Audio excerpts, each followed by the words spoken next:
আসসালামু আলাইকুম viewers, bike blog এইচের পক্ষ থেকে আপনাদেরকে সবাইকে জানানো হচ্ছে আন্তরিক শুভেচ্ছা ও অভিনন্দন। তো ভিউয়ার্স, আশা করি আপনারা সবাই ভালো আছেন। আলহামদুলিল্লাহ আমিও ভালো আছি। তো চলে আসলাম আজকে আরেকটি ভিডিও নিয়ে। আজকের ভিডিওটি হলো অ্যাপাচি আরটিআর 4V বাইকের। তো আমি গত 2 মাস আগে এই বাইকটার মোটামুটি কাজ করে দিছি। এখন কিছু সমস্যা দেখা দিচ্ছে, আর ছোট সমস্যা থেকে অনেক অনেক বড় সমস্যার আপনার ভোগান্তি হয়, সেই বিষয়গুলো আপনাদেরকে দেখাবো। তো ভাইয়ের কাছ থেকে শুনি যে আসলে ওনার গাড়ি কী কী সমস্যা ফিল করতেছে বর্তমান। আসসালামু আলাইকুম ভাই। আসসালামু আলাইকুম। বর্তমানে আমার গাড়ির হচ্ছে মেইন সমস্যা, এই সিটটা হচ্ছে খুলতো না। লকটা একদম জ্যাম হয়ে গেছিলো, তো চাবি ঘোরাইলে সিটটা খুলতো না। তো ভাই এটা আলহামদুলিল্লাহ সমাধান করে দিয়েছেন।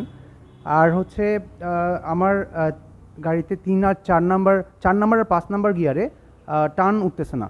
আর বড় সমস্যা এখন আমি যেটা ফেস করতেছি সেটা হচ্ছে মাইলেজ ইস্যু। মাইলেজ আমি খুবই কম পাচ্ছি এখন বর্তমানে। তো দেখি ইনশাল্লাহ ভাই সমাধান করবেন।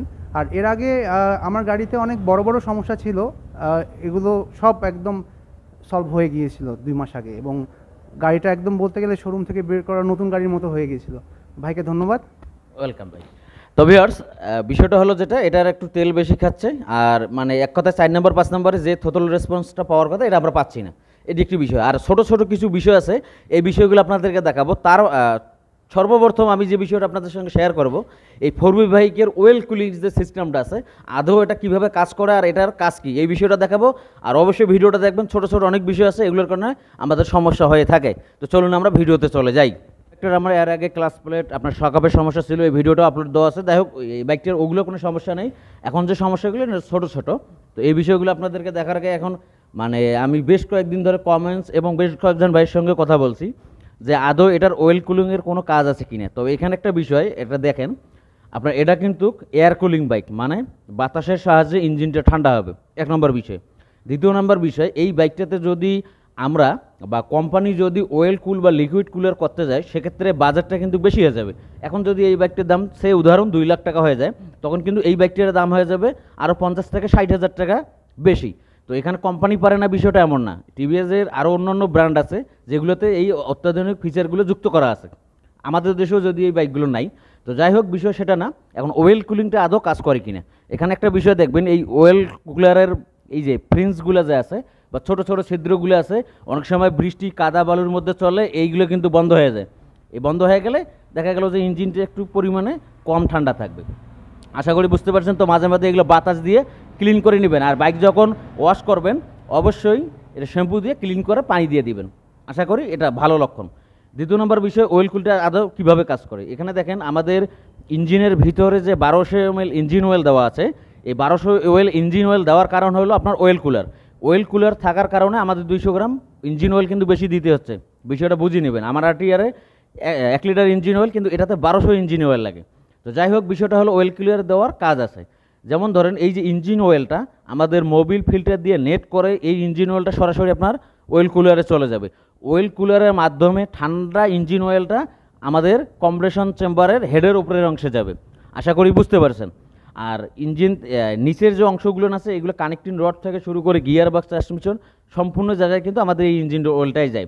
সেম একইভাবে এই ইঞ্জিন অয়েলটা যখন নিচে যাবে, আবার ওয়েল ফিল্টার দিয়ে নেট করে বা পরিষ্কার করে আবার ওয়েল কুলারে যাবে। এখান থেকে ঠান্ডা হয়ে সেম একইভাবে আমাদের কিন্তু ইঞ্জিনের বিভিন্ন অংশে চলে যাবে। আশা করি বুঝতে পারছেন। এই বাইকটাতে যদি ওয়েল কুলার যুক্ত না থাকতো, তাও বাইকটা সেল হইতো। কিন্তু দেওয়ার কারণে যে এটা ক্ষতি, এটা নিয়ে আমাদের কথা বলতে হবে, বিষয়টা এমন না, বাজেটটা দেখতে হবে। আশা করি বিষয়টা বুঝতে পারছেন। তো আমি যে বিষয়টা বললাম, এগুলো অবশ্যই মাথায় রাখবেন। আর এটা দেওয়ার কারণে ইঞ্জিনটা একটু হলো ইঞ্জিন অয়েলটাকে ঠান্ডা করবে, আপনার ইঞ্জিনটা দ্রুত ঠান্ডা হতে সাহায্য করবে। আশা করি বুঝতে পারছেন। আর যেগুলো বাইক আপনার লিকুইড কুলার, ওগুলো আপনারা দেখবেন বিভিন্ন সেন্সার যুক্ত করা আছে। 2য় নাম্বার বিষয়ে, ক্লাস কভারে একটা মোটর লাগানো আছে বা ফ্যান লাগানো আছে, এটা ইঞ্জিনের সঙ্গেই ঘুরবে। এটা যখন ঘুরবে তখন আপনার ওয়েল কুলারের যে ওয়েলটা আছে, এই ওয়েল কুলারটায় মোটরের সাহায্যে মানে প্রেসারে ইঞ্জিনের বিভিন্ন অংশে চলে যাবে। আশা করি বুঝতে পারছেন। মানে এক কথায় আমি বলি, ওয়েল কুলার থেকে একটা সংযোগ আপনার সরাসরি এখানে আছে। এখান থেকে যে সংযোগটা মানে পাম্প হয়ে বা মোটরের সাহায্যে স্পিডে আমাদের ইঞ্জিনের বিভিন্ন অংশে যাচ্ছে। সিলিন্ডারের ভিতরে জ্যাকেট আছে বা ছিদ্র আছে, ওখানে ধরে রাখার মতো অপশন আছে। আরেকটা জিনিস দেখবেন, যে যেগুলো বাইকে আপনার ওয়েল কুলার লিকুইড কুল ইঞ্জিন, ওই ইঞ্জিনে কিন্তু সিলিন্ডার বা হেডের মধ্যে এই যে ফ্রিন্সগুলো নেই। বা ছিদ্রগুলো নেই, আশা করি বুঝতে পারছেন। আর এই বাইকটি কিন্তু আপনার এয়ার কুলিংয়ে বাট এক্সট্রা হিসেবে আপনার ইঞ্জিন অয়েলটাকে ঠান্ডা করার জন্য অয়েল কুলার দিচ্ছে, এটাও একটা প্লাস পয়েন্ট, না দিলেও কোম্পানি বাইক সেল করতো। আশা করি এই বিষয়টা আপনাদের ক্লিয়ার। তো এখন দ্বিতীয় নম্বর বিষয়, এই যে ভিউয়ার্স, এই যে দেখেন এই বাইকটা আসলে সিট খুলতে পারে নাই, শোরুমেও দেখাইছে ঘুদায় গেদায় অবস্থা খারাপ।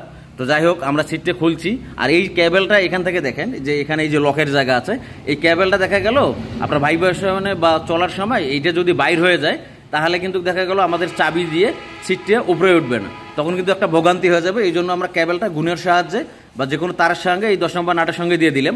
এখন বাইকটা চললেও এই কেবেলটা খুলে আসবে না, আপনার সিটের কোনো ভেজাল হবে না বা খুলতে গিয়ে কোনো প্যারার মধ্যে পড়তে হবে না। আশা করি এই বিষয়টা আপনারা লক্ষ্য রাখবেন। তো ভিউয়ার্স, আমরা সবাই জানি যে চেন সেট যদি দুর্বল হয়ে যায় সেক্ষেত্রে টপ স্পিড কমে যায়, বাইক পেছন থেকে টেনে ধরে এরকম মনে হয়, মানে ভারী ভারী চলে। তো এটা ভাই শোরুমে কাজ করে না? আচ্ছা, শোরুমে কাজ করা। তো একটা জিনিস দেখেন, এই যে চেনটা দেখেন, এই যে চেনটা কতবারই টাইট। তাহলে আপনারা বলেন চেন যদি অতিরিক্ত টাইট হয়ে যায় সেক্ষেত্রে আপনার ইঞ্জিনের ওপর প্রেশার পড়বে, ইঞ্জিন অতিরিক্ত হিট হতে পারে, আর ইঞ্জিন যদি জ্যাম চলে সেক্ষেত্রে মাইলেজ কমে যাবে, এটা নর্মাল বিষয়। আশা করি বুঝতে পারছেন। এই যে ছোট ছোট বিষয়গুলো, এগুলো আমাদের লক্ষ্য রাখতে হবে।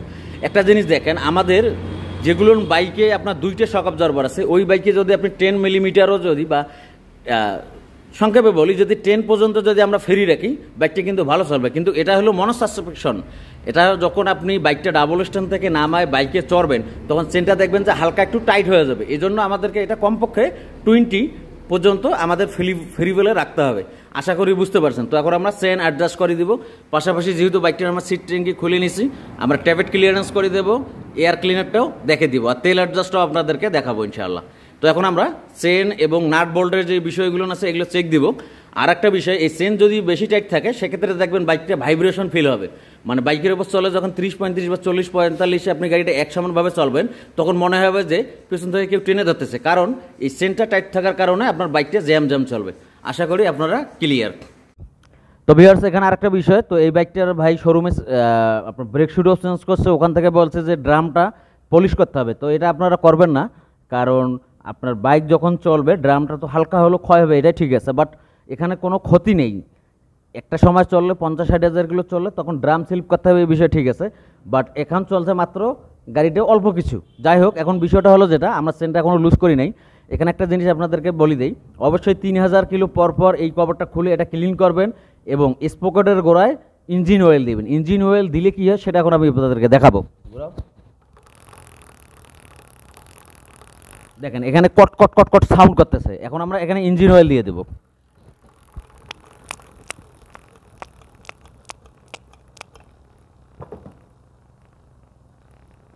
তো ভিউয়ার্স, আসলে বিষয়টা হলো যেটা আমার চ্যানেলে কিন্তু এই চেনের কটকট সাউন্ড নিয়েও ভিডিও আছে।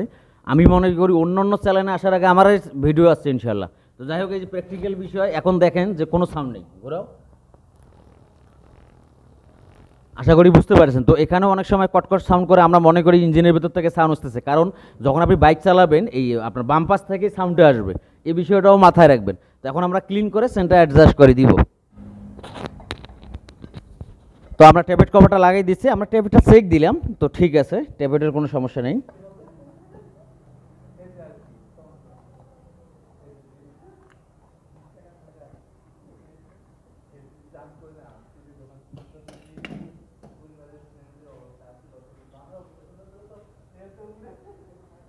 তো পিস্টনটা আমরা খুলে নিব।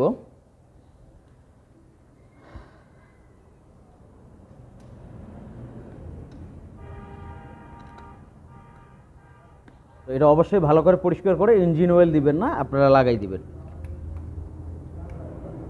আর পিস্টনটা এভাবে ইজি থাকবে, তাহলে বাইকটা 100% ফ্রি চলবে ইনশাআল্লাহ।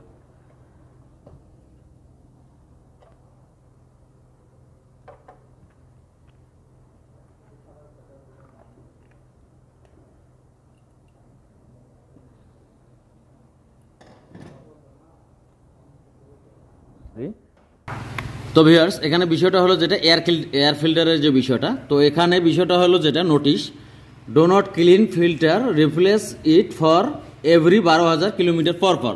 তো এখানে বিষয়টা হলো যেটা এখানে লেখাই আছে কিন্তু যে কোনো ক্লিন করতে হবে না, ক্লিন করতে হবে না কেন? বিষয়টা হলো যেটা আপনারা সবাই জানেন যে এই বাইকগুলো হলো কাগজের এয়ার ফিল্টার। তো এখানে যখন আমরা বাতাস মারবো, এই বাতাসের সঙ্গে কিন্তু পানি যায়, এখানে দেখা গেল যে আপনার অক্সিজেন বা আপনার বাতাসের যে সঞ্চালনটা এটা কিন্তু ব্যাঘাত ঘটে। মানে সোজা বাংলা আলাপ, আপনার কাগজের মধ্যে পানি পড়লে যেমন ভিজে যায়, সেম একই বিষয়। তো এটা ক্লিন করার দরকার নেই, আপনি 10-12 হাজার কিলো চলার পর আপনারা এটা চেঞ্জ করে দেবেন। আশা করি বুঝতে পারছেন। তো এখন আমরা তেল অ্যাডজাস্ট করবো।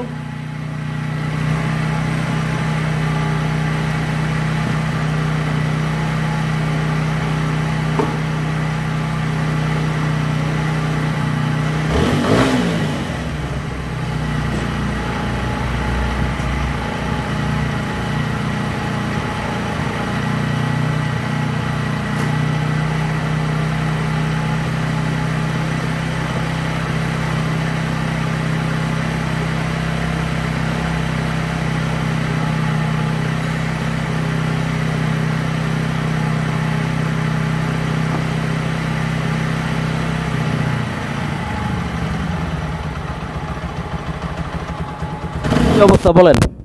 ভাই আপনার হাতে সত্যি জাদু আছে। এই স্পিড আমি কখনোই পাইতাম না। 4 নাম্বার 5 নাম্বার গিয়ারে মানে মনে হয় 4V না পালসার চালাচ্ছি, কিন্তু এখন মনে হচ্ছে হ্যাঁ আমার 4V চালাচ্ছি আমি। আপনাকে অসংখ্য ধন্যবাদ ভাই। ওয়েলকাম ভাই, ওয়েলকাম। তো ভিউয়ার্স আমি একটু বলে দিই, আমি যে পজিশন পর্যন্ত বা যে একটা রাস্তা দূরত্বের মধ্যে আমি 80 স্পিড উঠাইছি, এখন বাইকটা কাজ করার পর ওখানেই আমি 100 উঠাইছি। মানে এত ফ্রি হয়ে গেছে, ঠিক আছে ভাই? ইনশাল্লাহ গাড়ি ইঞ্জিন ফ্রি, তো বাইকের মাইলেজও ভালো যাবে আলহামদুলিল্লাহ। তো যাই হোক, ভিডিওটি ভালো লাগলে লাইক করে দিবেন, মূল্যবান মতামত কমেন্ট করে জানিয়ে দিবেন। সবাই ভালো থাকবেন, আল্লাহ হাফেজ।